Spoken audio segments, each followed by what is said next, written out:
Hey guys, Tom here. So today we're going to talk about the anatomy of an IPO. A couple of housekeeping things first. One, I'm going to do this in one take, so I'm sorry if it's a little bit disorganized. I'll do the best I can. Two, I am going to try and do these regularly. So if there's particular topics you want me to talk about in the future, just put those in the chat. So so today we're going to talk about what an IPO is, initial public offering of stock. It's important. I did a prior video on the exit process, meaning if you sell a company, there really are two ways to get liquidity, particularly if you're starting a company in a venture capital process, or if you're making an investment in private equity, which could be a private company for many, many years, or it could be as part of a private equity fund. In general, a lot of investments that are institutional in nature, the actual entity that's making the investment will have a kind of 10-year time horizon. So the investors are looking for a way for liquidity. And so the two ways to do that are sell the company and go public. We already talked about selling the company, so today we're going to talk about going public. My own personal experience in terms of IPOs, I've been involved in two. The first one is the Providence Journal, where I was the CFO, so I was really architecting the whole thing. And the second is a company called Art Technology Group, where I was a major investor, board member, definitely cheerleader, but I wasn't the actual person who was architecting the IPO. So anyway, so that is background. The topics we're going to talk about are kind of what is an IPO? What are the primary shares that you're trying to sell? How do you value an IPO? What's the enterprise value? What is a bake-off of investment bankers? What's a lockup agreement? What's an S1? What's a roadshow? What's a pricing call? What happens when your stock opens on an exchange, whether it's the New York Stock Exchange or the NASDAQ? And when do we ultimately get liquidity if we're one of the founders or we're one of the investors in the company? Okay. So let's start at the top. So the idea is that let's just say our company has 100 shares of stock, theoretically. Most likely, if you're in a venture capital situation, you've taken money from somebody else, some venture capital firm. You as a founder have some number of those 100, and let's just say you own 30, and you have sold off 70 to some venture capital firm. Similarly, in a private equity scenario, management might have will definitely have some equity, but by and large, a smaller percentage. And the private equity firm owns the rest. Okay, so those are the shares that exist today in the private company. And so we're going to issue new shares. And generally it's about 20%, give or take, in the offering, which is going to be issued through the SEC in a filing we'll talk about later in an organized way to new investors. And then once that happens, those shares will be listed on a public exchange and they will be freely traded. And so prior to the public offering, the shares are essentially locked up. After the public offering, there's hopefully a liquid exchange. So anyone who wants to can sell their equity into that exchange. We're going to talk about all of that in a lot more detail, but that's the general idea. When we're going into a public offering, value is really important. Like, how much is my company worth? And then ultimately, how much is a share of stock worth? It's all being derived off of the value of the company. And here it's really important to understand a few distinctions. There's equity value and then there's enterprise value. And so the most important way to think about value in a company is enterprise value, meaning that when someone talks about, and that's generally determined by a multiple of earnings or a multiple of cash flow that's often dependent upon who the comps are, so what sector you're in. So how you think about comparable companies who are already public, who already have evaluation metrics that you'll be compared to. And so a lot of the positioning is trying to figure out, who you want to be compared to. And again, I said this in a previous video about time and money. But the multiple is really just a shorthand for the growth rate of your profitability, of your cash flow out into the future. And it's kind of discounting all that back into one number. So anyways, enterprise value means what is the value of both the equity plus the debt. And so it's the full, because in essence, if you think about it, the equity is the enterprise value less the debt. And the amount of debt you have is to some degree arbitrary based on how highly levered you choose to be. And so that's the capital structure is a deeper question. Maybe I'll do it on the video on, but just think about it this way. The ultimate value, the multiple, is going to be calculated on the enterprise value. And then you choose to put a certain amount of debt on that company. So let's just say the enterprise value is $1 billion, which is actually pretty close to what we had at the Providence Journal. And let's say we have $400 million of debt on that company. The equity value is $600 million. In order to get to the per share price, then you're going to take that $600 million and you're going to divide it by the number of shares outstanding, including the new shares you're issuing. Okay. So I'm sorry if I went through that a little bit quickly, but ultimately, you're trying to figure out the per share price. So what the actual share price of equity that'll be listed in the paper after you go public. So I'm gonna explain the process to getting to that point. So when you go public, when you decide to go public, the first thing you got to do is figure out what banker is going to underwrite the deal, meaning the bank that's going to orchestrate this whole thing, help you write the prospectus, help you go on the roadshow, help you price the shares, how much I'm going to talk about each of those pieces. But generally, you'll have 4 or 5 or 6 of banks that you think might be the right bank. And a lot of times it's based on who else they've taken public. It also would be based a lot on who their research analyst is. And so research analysts are the folks who are actually writing very detailed analysis of particular companies and sectors. And so if there's a research analyst that's particularly good in your sector, then that is perhaps, and they're associated with the bank, perhaps that's the bank you choose. And so you have what is called a bake-off, meaning that back to back to back, you'll have 5 or 6 banks come in and pitch you to be the bank. And what they're talking about is being the lead underwriter. And so very often there's actually a consortium of banks that will be involved. There'll be what's called co-managers below the lead. But the reality is, even in a situation where there is a consortium like that, the lead banker is running the show. The lead banker is going to be able to dictate a lot about what's going on. Ultimately, one thing that's really important for them is the lead banker will be able to funnel most of the new shares to their investors through their sales channels.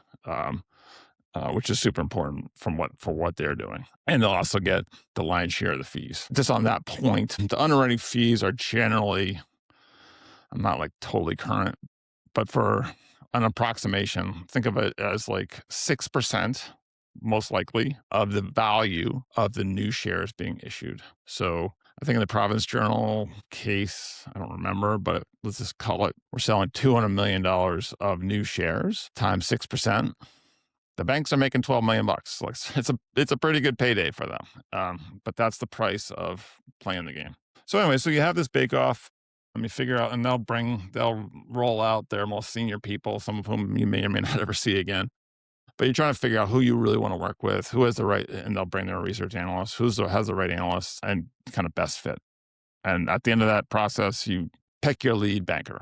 And you may pick a couple co-bankers. If you don't have co-bankers, it's called a sole leadership offering. But for instance, when we took the Providence Journal public, we chose Merrill Lynch. Okay, a couple things on documents. So, like the first thing that you start doing with your banker and also with your lawyers is writing the S1, which is a very detailed document that you will ultimately submit for approval to the Securities and Exchange Commission, the SEC. And this is something that takes quite a while. And the banker will also want to do diligence. So they'll want to get under the hood.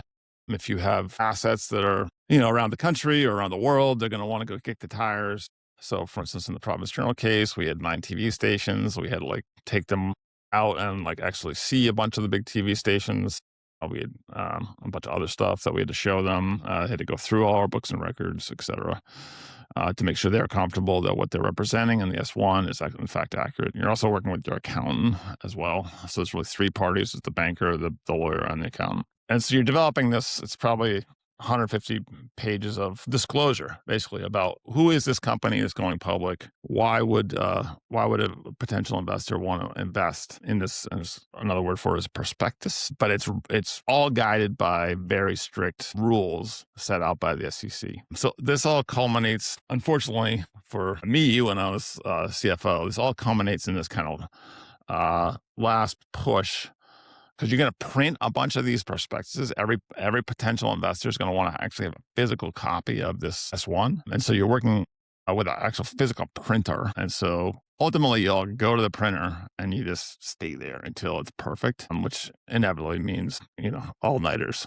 So it can take a while to like literally go through page by page by page to make sure that every single number and every single disclosure is perfect. And then you push the button, you file it with the SEC. SEC will likely come back with some comments on stuff they want you to fix, and then ultimately it's final and it goes live. Other agreement that's important to note is that in every IPO, there's what's called a lockup. What that means is that as you're offering shares to the public, the public wants to know, the new investors want to know that the inside investors are not going to dump all their shares immediately and tank the stock. So all the inside investors, all the significant inside investors have to sign a lockup to promise that for the first 6 months that the new shares are being traded publicly, they will not sell into the market. So if I'm the founder or if I'm an existing institutional investor in the company, I need to sign an agreement saying, like, at least for 180 days, I'm not going to sell my shares. I'm going to let the new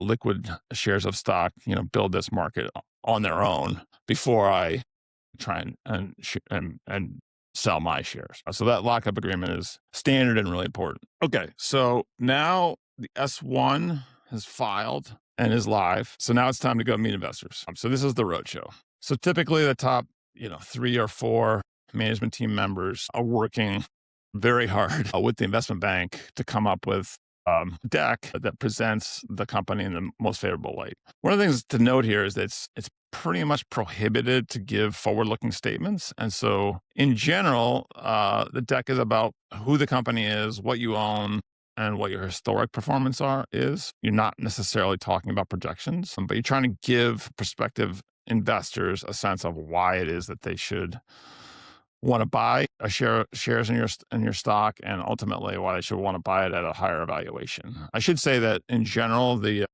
initial live S1 will have a range of value per share, which equates to an enterprise value if you do the math on how many shares outstanding there are and how much debt there is on the company. And so that range is what is kind of like the first indication of what new investors might have to pay. So generally, when I was CFO, you get on a plane and you fly all over the world, and you get the same presentation, like a 1-hour presentation in back-to-back meetings every day in 20 different cities.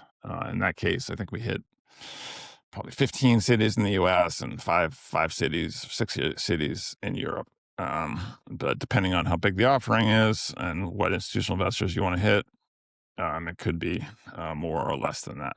So that's generally like a 2-week period, towards the end, that will culminate in the shares actually being priced. And so basically what's happening is that the investment banking sales and marketing group or sales and trading group has a book, and they're just taking at the end of each meeting, they're asking the investor that you met with whether they want to buy shares, and if they want to buy shares, at what price. And so the ideal scenario is that you actually develop demand in that book for multiples of the amount of shares that you're actually planning on selling. And so you're oversubscribed. And so obviously if you're oversubscribed, the price, the potential price goes up. And so you're bumping up to the high end of that range, which is on your S1.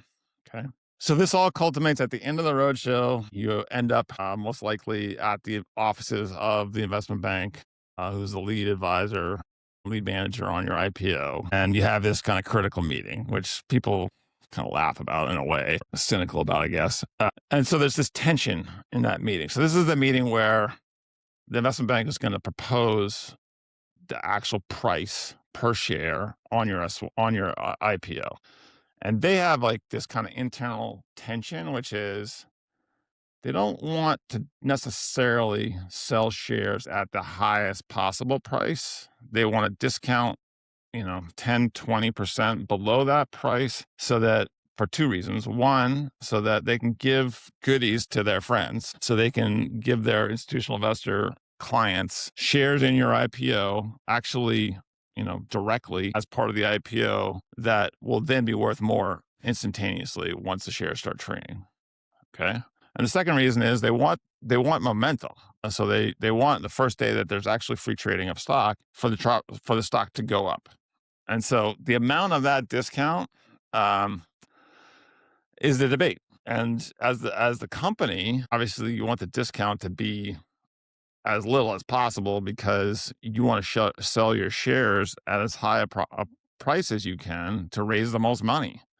Because it literally is dollar for dollar. Like if they're discounting, they're taking money out of your pocket against what is actually the fully distributed, fair enterprise value of your business. And so it generally, I've been involved twice and I've certainly seen it many, many times. Like it generally feels like you're getting screwed. It feels like the pricing call is like the banker coming back and saying like, we've done all this work and you think the value should be X and we think the value is 90% of X. And you can kind of debate that for a while, which certainly, I've been involved in. And their answer is the same. We think the value is 90% of X and kind of take it or leave it. Like that's what's going to happen here. So ultimately they wear you down. And you're like, okay, we've come all this long way. We have no other option. We have to trust that you're not completely screwing us. And we accept that we have to discount the actual value of our shares and that your suggestion of how much that discount is fair and right. So at that point, the final value of the IPO per share is determined.